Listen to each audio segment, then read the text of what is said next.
Hi friends, welcome to Silent technical.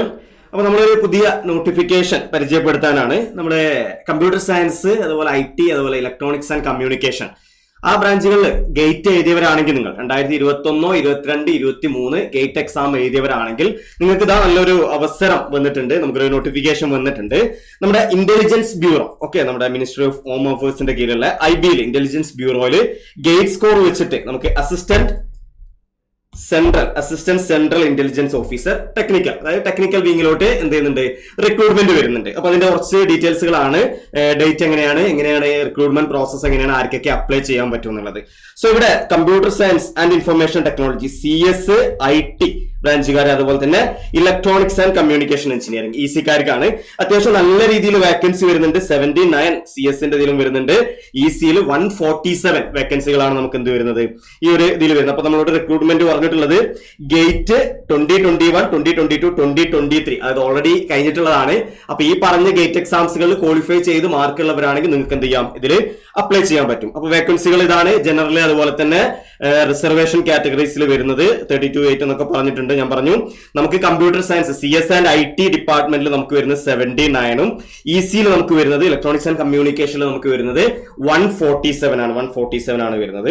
ഇനി ഇതിന്റെ qualification പറയുമ്പോൾ ഒന്ന് ശ്രദ്ധിക്കണം. ഇവിടെ നമുക്ക് EC-കാർക്ക് മാത്രമല്ല ഇത് അപ്ലൈ ചെയ്യാൻ പറ്റുന്നത്. Electronics, electrical and electronics, IT, computer science, computer engineering, അതുപോലെ അതിലൊക്കെ നമുക്ക് പറ്റും. പക്ഷെ ഒരു കണ്ടീഷൻ ഉണ്ട്, നിങ്ങൾ എന്ത് ചെയ്യണം, EC പേപ്പറിലോ അതല്ലെങ്കിൽ CS പേപ്പറിലോ ഗേറ്റ് എഴുതിയവരായിരിക്കണം. അപ്പൊ പറഞ്ഞില്ല, ഈ രണ്ട് ഗേറ്റ് കോഡ് ഇതൊന്ന് ശ്രദ്ധിക്കുക.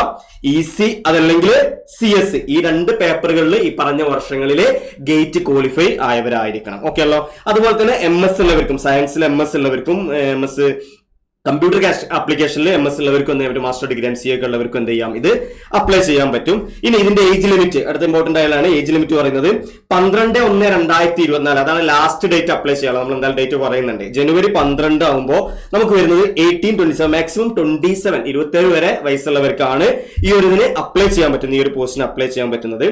ഇതിന്റെ റിക്രൂട്ട്മെന്റ് പ്രോസസ് എന്ന് പറയുന്നത്, ഞാൻ പറഞ്ഞു ഇവിടെ വേറൊരു എക്സാം ഒന്നും നടത്തുന്നില്ല. IB ഗേറ്റിന്റെ സ്കോറും പിന്നെ അതിന്റെ കൂടെ IB നടത്തുന്ന ഒരു ഇന്റർവ്യൂ ബേസ്ഡ്. അപ്പൊ ഇന്റർവ്യൂവിനൊക്കെ മാർക്ക് താരതമ്യേന കുറവാണ്.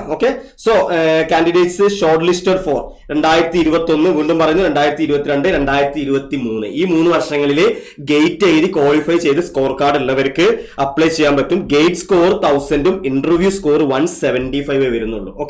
അപ്പോൾ അവര് 1000-ൽ അതിലൊരു മാർക്ക് വെക്കും, അതിലൊരു *10 ടോട്ടൽ വേക്കൻസി എത്രയുണ്ടോ അതിന്റെ *10 എന്നുള്ള രീതിയിലായിരിക്കും ഇന്റർവ്യൂവിൽ വിളിക്കുന്നത്. അപ്പൊ ഇന്റർവ്യൂവിൽ ഒരു 170-ൽ മാർക്ക് ഉണ്ടാവും. ഇന്റർവ്യൂ നമ്മൾ സാധാരണ ഒരു സെൻട്രൽ ഗവൺമെന്റ് PSU-ലൊക്കെ ഉള്ളതുപോലെ തന്നെ സബ്ജക്ട് നോളേജും അതുപോലെ കമ്മ്യൂണിക്കേഷൻ സ്കില്ലും ടെസ്റ്റ് ചെയ്യുന്ന രീതിയിലായിരിക്കും നമ്മുടെ ഇന്റർവ്യൂ വരുന്നത്. ആണല്ലോ. അപ്പൊ നിങ്ങൾ അപ്ലൈ ചെയ്യുക. നമുക്ക് ഗേറ്റ് സ്കോർ തന്നെയാണ് അവർ കൂടുതൽ ഇമ്പോർട്ടന്റ്. അപ്പൊ ഒരുപാട് ഗേറ്റ് മാർക്കുകൾ വെച്ചിട്ട് ഒരുപാട് റിക്രൂട്ട്മെന്റുകൾ വീണ്ടും സ്റ്റാർട്ട് ചെയ്തിട്ടുണ്ട്. അപ്പൊ ഈ വരുന്ന 2024, 25 ഗേറ്റുകളൊക്കെ ഇതുവരെ ഗേറ്റ് അപ്പിയർ ചെയ്യാത്തവരാണെങ്കിൽ ആ ഗേറ്റ് എക്സാംസുകൾ എഴുതുക. നമുക്ക് ഇതുപോലുള്ള ഒരുപാട് വേക്കൻസികളും അവസരങ്ങളും വരും. ഇനി അപ്ലൈ ചെയ്യാൻ ഉദ്ദേശിക്കുന്നവർ നമ്മുടെ ministry of home affairs www.mha.government.in അല്ലെങ്കിൽ www.ncs.government.in എന്ന് പറയുന്ന സൈറ്റ് വഴി ഓൺലൈൻ ആയിട്ട് മാത്രമാണ് അപ്ലൈ ചെയ്യേണ്ടത്. വേറൊരു മെത്തേഡും ഇല്ല, നിങ്ങൾ അയച്ചു കൊടുക്കേണ്ട ആവശ്യമൊന്നുമില്ല. ഓൺലൈൻ ആയിട്ടാണ് അപ്ലൈ ചെയ്യേണ്ടത്. ഡേറ്റ് ആണ് ഏറ്റവും ഇമ്പോർട്ടന്റ് ആയിട്ടുള്ളത്. ഞാൻ പറഞ്ഞു 12/1/2024 വരെ നമുക്ക് എന്ത് ചെയ്യാം, അപ്ലൈ ചെയ്യാം. അപ്പൊ ജനുവരി 12-ന് മുന്നേ ആയിട്ട് തന്നെ. അപ്പൊ നിങ്ങൾ MTech ചെയ്യുന്നവരാണെങ്കിൽ 2022 ഗേറ്റ് സ്കോർ കിട്ടി, അതനുസരിച്ച് MTech ചെയ്യുന്നവരാണെങ്കിൽ നിങ്ങൾക്ക് അപ്ലൈ ചെയ്യാൻ പറ്റും. ആ സമയത്ത് റിക്രൂട്ട്മെന്റ് സമയത്ത് ഗേറ്റ് സ്കോർ കാർഡ് കാണിച്ചു കൊടുത്താൽ മതി. സോ ജനുവരി 12 വരെ നിങ്ങൾക്ക് എന്ത് ചെയ്യാം, അപ്ലൈ ചെയ്യാം. ഇനി ഇതിന്റെ എക്സാമിനേഷൻ ഫീ വരുന്നുണ്ട്. ചെറിയൊരു ചാർജ് ആണ് വരുന്നത്. ജനറൽ എല്ലാവർക്കും വരുന്നത് ചാർജ് എന്ന് പറയുന്നത് 200 ആണ്. അതായത് 100 എക്സാമിനേഷൻ ഫീയും 100 പ്രോസസിംഗ് ഫീസും.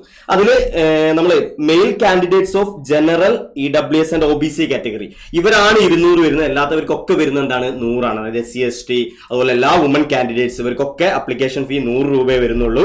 ബാക്കിയുള്ളവർക്ക് വരുന്നത് 200 രൂപയാണ്. അത് നിങ്ങൾ എന്ത് ചെയ്യാം, നമ്മൾ പേയ്മെന്റ് നമ്മൾ അപ്ലൈ ചെയ്യുന്ന സമയത്ത് ഓൺലൈനായിട്ട് നിങ്ങൾക്ക് എന്ത് ചെയ്യാം, പേയ്മെന്റ് ചെയ്യാൻ പറ്റും. ആണല്ലോ.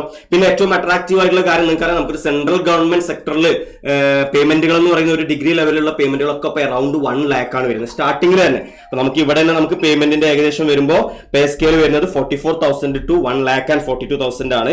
അപ്പൊ അതിലൊരു ബേസ് പേ ഏകദേശം 50,000 അടുത്ത് വരുന്നുണ്ട്. പിന്നെ ഒരുപാട് അലവൻസുകളും അതർ പേകളുണ്ട്. എന്തായാലും നമുക്ക് ഒരു അറൌണ്ട് 1 lakh ആയിരിക്കും നിങ്ങൾക്ക് സ്റ്റാർട്ടിങ്ങിൽ തന്നെ. വേറെ എക്സാംസ് ഒന്നുമില്ല. ഈ ഒരു ഗേറ്റ് സ്കോർ കാർഡ് വെച്ചിട്ടും പിന്നെ ഇന്റർവ്യൂ വെച്ചിട്ട് നിങ്ങൾക്ക് ഈ ഒരു പേയ്മെന്റിൽ നമുക്ക് എന്ത് ചെയ്യാൻ പറ്റും, നമുക്ക് ജോയിൻ ചെയ്യാൻ പറ്റും. ഓക്കെ ആണല്ലോ.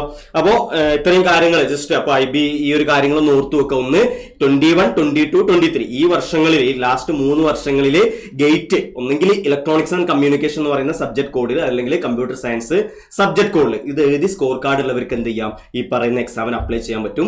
ജനുവരി 12 ആണ് അപ്ലൈ ചെയ്യാനുള്ള ലാസ്റ്റ് ഡേറ്റ്. 200 രൂപ മാത്രമേ വരുന്നുള്ളൂ. അത് കുറച്ച് പേര് റിസർവേഷൻ ഒക്കെ ഉള്ളവർക്കാണെങ്കിൽ 100 രൂപയെ വരുന്നുള്ളൂ. സോ ടൈം കളയാതെ ഇന്ന് തന്നെ എന്ത് ചെയ്യുക, 23 ഡിസംബർ 23 ഇതിന്റെ അപ്ലിക്കേഷൻ വിൻഡോ സ്റ്റാർട്ട് ചെയ്യുന്നത്. അപ്പൊ ഇന്ന് തന്നെ എന്ത് ചെയ്യുക, ലേറ്റ് ആക്കാതെ അപ്ലൈ ചെയ്യുക. Okay, thank you.